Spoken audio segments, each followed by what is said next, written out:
So if you've been following this channel for a while, you probably know by now that I am a bit of a Garmin fanboy. Garmin fanboy. But I'm also keen on testing out other brands, like this one, the Pace Pro, which Coros say is packed with all of their latest tech.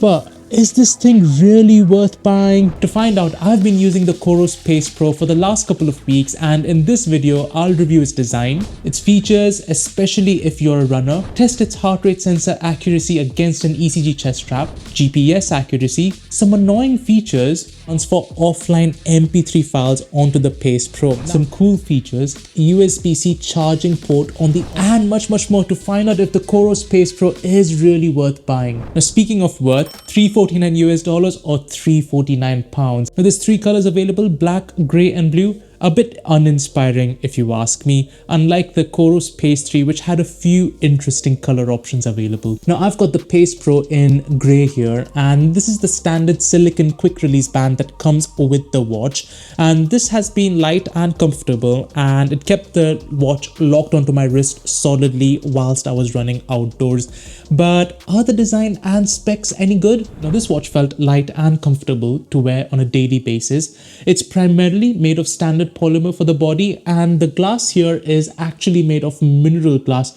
which is a bit inferior when you compare it to, say, Corning's Gorilla Glass, but it's the same material that was used in the older Coros Pace 3. But for my day-to-day usage, it has held up fairly well thus far. Now whilst we're talking about the display, it's a 1.3-inch bright and colorful AMOLED touchscreen. In fact, this is the first AMOLED touchscreen on any Coros wearable, so things like watch faces, menus, performance and recovery metrics look amazing on this 1500 nit screen. Now this is a massive step up from some of the older MIP LCD or memory in pixel screens being used on other Coros watches like the Pace 3, and this now is actually a big deal because it directly competes with some of the AMOLED Garmin Forerunners like the Forerunner 265 I've got here. Now speaking of animations, Coros made a big deal about the processor here being the fastest, and you know what, the experience is really good. Nothing lags or stutters as you whiz past menus, options, performance metrics, zoom into maps and so on. Now, seriously, this thing is probably one of the most underrated features of Coros watches, and this digital dial or crown now also acts as an ECG or electrocardiogram sensor whilst you're doing your wellness checks to measure your heart rate and so on. Now there's 32 gigabytes of internal storage on the Pace Pro, which is a massive improvement over the 4 gigabytes on the Pace 3. But the usability of that space is a bit annoying, and I'll get to that later on in this video. And at the back, you've got the proprietary suite of sensors from Coros, and I'll get to the optical heart rate sensor accuracy later on in this video. But does the Pace Pro maintain its pace when it comes to health, performance and recovery tracking? Now being a GPS sports watch, this thing is not just limited to loads of outdoor activities, but also has a few indoor training activities as well. There's also snow sports like skiing, snowboarding, cross-country skiing also available here. Oh, and more importantly, you've also got a triathlon built in as a multi-sport activity, but you can also create your own custom multi-sport here with up to 5 different activity levels, and you can pick and choose whichever activity you want in whatever sequence, which is really good to see here. Now, if you're into running, the Pace Pro provides a whole heap of useful metrics on top of the usual heart rate and pace charts such as running power, efficiency, cadence, stride length and training effect, all of which is presented nicely within the app to understand where improvements could be made. There's also a pacer feature here which can keep you on track by setting a target time or pace for your training runs and races. Now this watch also provides a wealth of data when it comes to performance and recovery metrics. So you've got a weekly suggested training load metric to maintain your training efforts, training intensity, which analyzes the intensity of your activities so you can manage your fitness levels, and there's also a recovery metric which shows how well rested you are to take up your next activity. Now I should mention that I do find the recovery metric on the Pace Pro a bit too optimistic on some days. Maybe I'm just used to my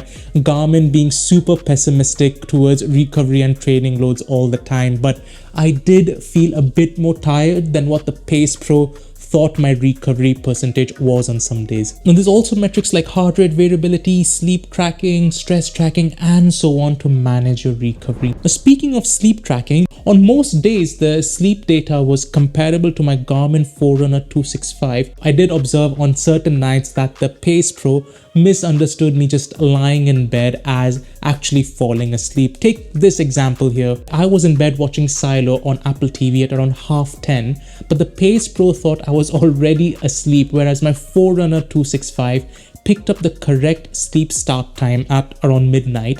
So the sleep tracking is occasionally a bit inaccurate on the Pace Pro. The Pace Pro also gets you access to the Coros Training Hub, which is a free and powerful web-based portal to manage your training journey. It's the equivalent to the Garmin Connect online hub. Another thing to note is that you can pair accessories like chest straps, bike power meters, and bike trainers to the Pace Pro using Bluetooth only and not ANT+. So the Pace Pro ticks quite a lot of boxes when it comes to health, performance, and recovery metrics. But what about smart features? So the Pace Pro can receive notifications from your phone, but you can't really reply to anything. There's other things like the weather app. You can also open up offline maps on your watch to see where you are without having to load a training route. There's also a camera app here that you can pair with a GoPro or Insta360 camera and a compass. You see, most of these things are focused towards outdoor training activities, and I feel that Coros could at least have added preset message replies to text messages like some of its competitors like Garmin have available in their Forerunner series. And that actually brings me on to some of the annoying things about the Coros Pace Pro. Now, if you go into the control center on the Pace Pro, you've actually got a music app available here, but you see there's no music streaming apps like Spotify, Deezer, Amazon Music, YouTube Music, or any of those apps on any of the Coros watches, which means that you can only transfer offline MP3 files onto the Pace Pro. Now, I can't think of the last time I actually handled offline MP3 files, maybe in the Backstreet Boys days, but in 2025, this is a bit outdated. Now, the lack of apps is not just limited to music streaming. You see, there's a distinct lack of third-party apps on any Coros watch, not just the Pace Pro, which means you can't really download and install any of your preferred running apps, your GPS mapping app, or anything like that, like you can on some of its competitors, like again Garmin Forerunners. Now there's a built-in rep counter in the Pace Pro that tracks your reps in a strength training workout, and it's a bit of a hit and miss. So for example, I'll do 10 reps here and I've got the Garmin Forerunner 265 to compare. Let's see what the Pace Pro can do.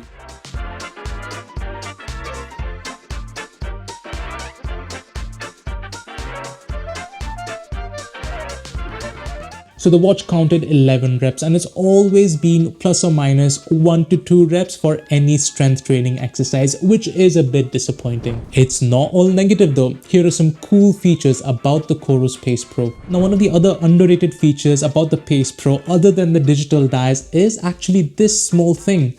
It's actually a charging adapter with a USB-C charging port on the other side, so you can plug in any USB-C charging cable and stick the other end onto the Pace 3 to charge it. And it comes with this key ring, so if you stick it to your keys, this will always remain with you.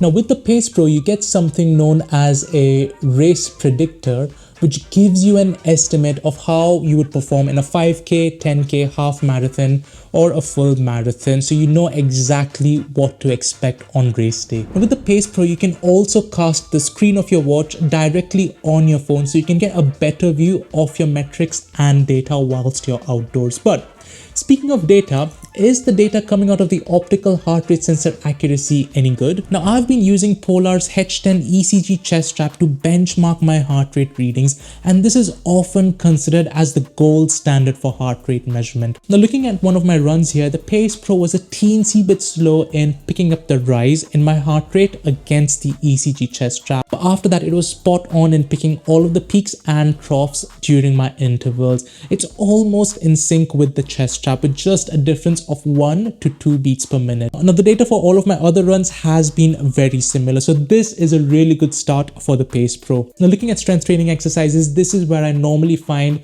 wrist-based optical heart rate sensors start to struggle, and this first workout was for back and biceps, and the results are not that great. It's quite obvious that the Pace Pro was struggling in picking up the rapid increase and then rapid declines in my heart rate as I finished one set, rested, and then moved on to the next set. I suspect this was due to quite a lot of hand movements during this workout. But then I tested the Pace Pro for a shoulders and legs workout, and I also had the Garmin Forerunner 265 for the same workout, and the results are much better here.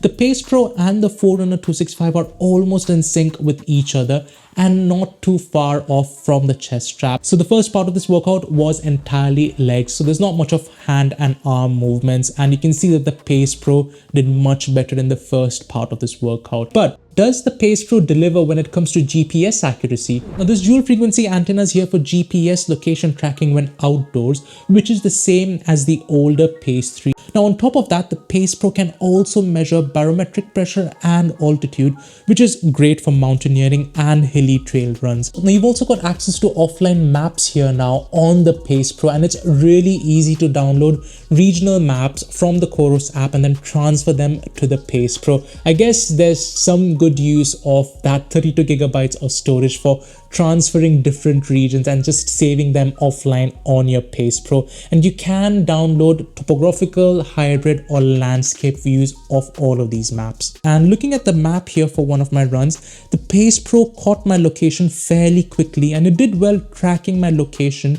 including the correct side of the road I used throughout the run. It stayed locked onto me even through some tree coverage, and there's quite a lot of nuanced turns in this route which the Pace Pro has picked up well. You can really see the dual band antennas doing their job as it picked up even the parts where I crossed roads accurately. And you know what, on some watches you get jagged lines and you see trails going through houses whilst you're running on the footpath, like here with my single band antenna on the Garmin Venue 2 in blue color. And the Pace Pro doesn't do that at all. It shows perfectly where I ran on footpaths when the Venue 2 was showing me running through people's houses. Now overall, I think that the dual frequency antennas on the Pace Pro work really well for outdoor activities. But how does using the dual frequency mode, the turn-by-turn navigation with the maps for outdoor runs, and just using the Pace Pro day-to-day affect its battery life? The Coros claim that the Pace Pro can last for up to 20 days for daily use and 31 hours in dual frequency mode. Now, I'm always a bit suspicious about manufacturer claims for battery lives as they're often tested under strict conditions. And on average, the Pace Pro lost just 1% battery every night whilst I was sleeping, and around 4.1% per hour for GPS outdoor activities, where I also had the turn-by-turn navigation for my runs switched on. Overall, the Pace Pro lasted for exactly 14 days on a single charge with some fairly heavy usage, and considering the time I used the GPS for my outdoor activities, this thing could last for up to 24.5 hours in dual frequency mode. Now, that's not quite the same as the claims made by Coros, but you know what? The fact that this thing can do all of the things that I have been discussing in this video with all systems go for outdoor activities on a single charge for up to 2 weeks is definitely a win in my books. But a sports watch like this is only as good as its app. So what's the Coros app like? And the good thing about the Coros app is that it's completely free to use without any paywalls or subscriptions, just like its competitors. So the interface of the app is intuitive and it shows you all of the health, performance and recovery metrics in a bit more detail, along with your training calendar if you have any scheduled workouts or downloaded one of the training plans from Coros. Now, activity data is also presented really well here. Take this outdoor run, for example. The app shows me a map of my route quite a lot of stats and charts for metrics that I covered before in this video. And here you can also go into the help menu for some of the metrics and get even more information on what those metrics mean and how you can improve on some of these. Now there's a ton of additional features here, including things like a muscle heat map that darkens as you work out each muscle group. There's also a large database of workouts if you're looking for some inspiration, and you can also create your own route for outdoor activities and transfer them to the Pace Pro very easily. Importing external GPS routes onto the app and then transferring them to the watch is also quite simple. Now I definitely like the Coros app. It's quite intuitive. It gives you just the right amount of information when it comes to performance and recovery metrics. Has quite a lot of useful features for training and is also completely free to use.